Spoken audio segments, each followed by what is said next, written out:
14 months advance notice, the industry still went along with the sham. Nothing happened there except that the owner, the operator, and the regulators conspired to turn it off. What melted?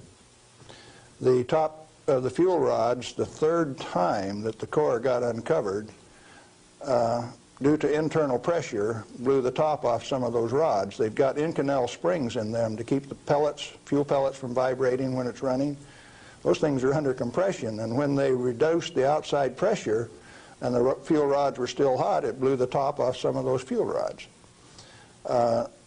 The fuel rods in TMI-2 are internally pressurized to about 1200 psi with helium gas so that they don't reverse dent when they're hot and running for 5 years. And when they drop the outside pressure, why, that internal pressure with those hot rods blew the side out of some of those rods at the top. But melting, the fuel is already an oxide ceramic. It is a pellet. It's been pressed into a ceramic. When you pick it up and feel it, it feels like metal. It's pressed so very, very tight, hard. And so, no, the fuel didn't melt. The China syndrome is a scriptwriter's fantasy. Right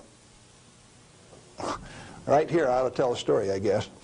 See, I spent 3 weeks on the island in March of 1981, the 2-year anniversary of this particular, quote, accident.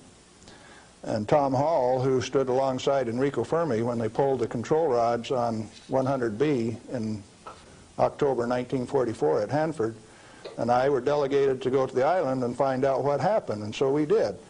We went over all of the records and everything else, and there, as we could tell from performance records, 51 thermocouples, for instance,